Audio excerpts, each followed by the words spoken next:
Cada vez que nos subimos a un avión o cruzamos un puente, estamos poniendo toda nuestra confianza en la resistencia de un metal. Pero, a ver, ¿cómo podemos estar tan seguros de que no va a fallar? Pues no, no es magia, es pura ciencia. Y hoy vamos a descifrar ese lenguaje secreto de los metales, el que nos dice exactamente cuándo se van a doblar, cuándo se van a romper y, en definitiva, por qué son la base de todo nuestro mundo. Para entenderlo, vamos a hacer el mismo viaje que hace un ingeniero. Primero veremos cómo interrogamos a un metal para que nos confiese su verdadera fuerza. Después aprenderemos a hablar su idioma, que no es otro que el de la tensión y la deformación. Luego diferenciaremos ese punto crítico, ese punto de no retorno entre doblarse y romperse. Leeremos su huella dactilar para conocer todos sus secretos y al final veremos cómo se puede fabricar esa resistencia desde el principio. ¡Vamos al lío! Empecemos por lo más importante de todo, la confianza. En ingeniería la confianza no es algo que se suponga, es algo que se mide. Aquí un fallo catastrófico no es una opción, así que necesitamos un método, un sistema que sea universal y súper riguroso para poder preguntarle a cada pieza de metal, oye, ¿eres lo suficientemente fuerte para este trabajo? Esa es la pregunta del millón. ¿A que sí? La respuesta es lo que garantiza la seguridad de todo, vamos, desde el coche que conducimos hasta una prótesis médica. Por suerte, esto no se deja al azar. Existe un método, un estándar universal para tener una respuesta clara y definitiva. Y la respuesta es esta: el ensayo de tracción. Pensemos en él como si fuera un chequeo médico completísimo para los metales. Es el estándar por excelencia porque con un solo test nos cuenta toda la historia de cómo se va a comportar un metal cuando está bajo presión, desde que empieza a estirarse un poquito hasta que llega a su punto de ruptura. El proceso, en el fondo, es bastante sencillo. Es pura fuerza bruta, pero muy, muy controlada. Se coge una muestra de metal con una forma específica, que llamamos probeta, se sujeta a una máquina potentísima y simplemente se empieza a estirar. La máquina tira y tira de forma lenta y constante hasta que, crack, se rompe. Pero lo más importante de todo es lo que medimos durante el proceso, cada gramo de fuerza y cada milímetro de estiramiento. Claro, los datos en bruto que sacamos, como por ejemplo 10.000 newtons de fuerza, no nos dicen mucho por sí solos. ¿Es bastante? ¿Es poco? Pues depende del tamaño de la pieza. Para que un ingeniero en Japón y otro en Alemania puedan comparar sus aceros, necesitamos un idioma común, un lenguaje universal. Y ese lenguaje se basa en dos conceptos clave: la tensión y la deformación. La tensión no es solo la fuerza total, sino la fuerza que se concentra en un área concreta. Imaginemos la diferencia entre que nos pisen con un zapato plano y que nos pisen con un tacón de aguja. La fuerza, el peso de la persona, es la misma, pero la tensión que provoca el tacón es muchísimo mayor. Pues esto es igual. Al dividir la fuerza por el área, podemos comparar la resistencia real de un cable de 1 milímetro con la de una viga de 1 metro. Y la deformación pues hace exactamente lo mismo, pero con el estiramiento. En lugar de decir si ha estirado 5 milímetros, que no es lo mismo si la pieza original medía 1 metro o 1 kilómetro, lo que decimos es si ha estirado un 1%. Es un porcentaje. De esta forma nos quitamos de en medio las unidades y podemos comparar el estiramiento de cualquier material, sea del tamaño que sea y esté donde esté. Y ahora que ya hablamos este idioma universal, podemos empezar a entender qué pasa de verdad dentro del metal. Cuando lo estiramos hay dos caminos posibles, y la frontera que los separa es literalmente lo que diferencia un diseño seguro de un auténtico desastre. Es, como dice aquí, el punto de no retorno.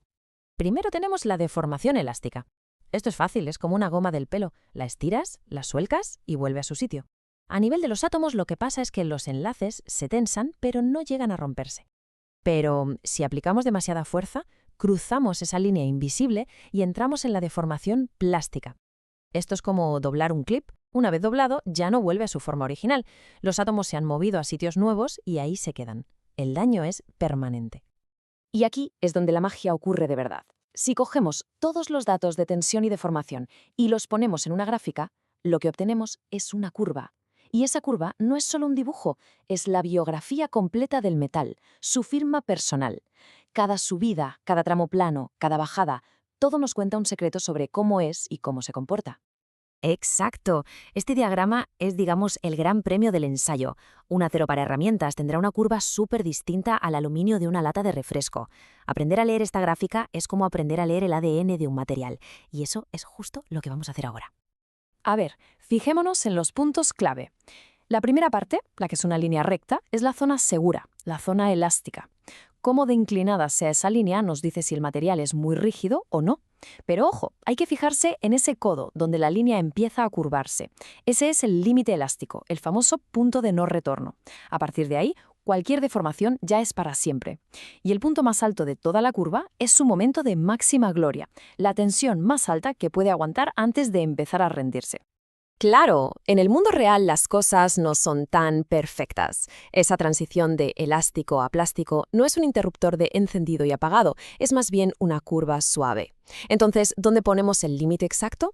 Pues los ingenieros encontraron una solución súper práctica y brillante. El método del 0,2%. Básicamente es como si dijeran, mira, vamos a aceptar una deformación permanente pequeñísima del 0,2% como el límite oficial. Así que trazan una línea paralela a la zona elástica justo desde ese punto. Y donde corta la curva, ¡zas! Ahí tenemos nuestro límite elástico oficial, un estándar que se usa en todo el mundo. Vamos con un ejemplo real, para que se entienda. Una aleación de aluminio de las que se usan en aviación, una de alta resistencia, tiene ese límite en unos 78.000 psi. ¿Y esto qué quiere decir? Pues quiere decir que quienes diseñan el ala de un avión saben perfectamente que, mientras las fuerzas no superen ese umbral, el material se va a comportar como se espera, sin sufrir ningún daño permanente, vuelo tras vuelo. O sea que al final, con un solo ensayo, tenemos el perfil completo del material. Sabemos su rigidez, que es el módulo de elasticidad, su punto de no retorno, el límite elástico, su fuerza máxima, la resistencia a la tracción, y su capacidad para estirarse sin romperse, que es lo que llamamos ductilidad. Es ni más ni menos toda la información que necesita quien diseña algo para elegir el material perfecto para cada trabajo. Pero a ver, esta personalidad del metal no sale de la nada, no nace, se hace. Un trozo de metal que acaba de salir del horno es como un diamante en bruto. Son los procesos de fabricación los que, literalmente, forjan su carácter y le dan esa fuerza y esas propiedades que acabamos de medir. Esta idea es fundamental. El cómo se hace algo es tan importante como el qué es. Un metal que simplemente se funde y se vierte en un molde tiene una estructura interna desordenada, como si fuera un montón de arena. Pero al forjarlo, al golpearlo y comprimirlo, esa estructura interna se refina. Los granos del metal se alinean, se compactan y crean un material mucho más denso y, sobre todo, más resistente a las fracturas. Y estos son algunos de los métodos más habituales. La laminación, que es básicamente aplastar el metal para hacer láminas, como cuando pasamos el rodillo por la masa de pizza.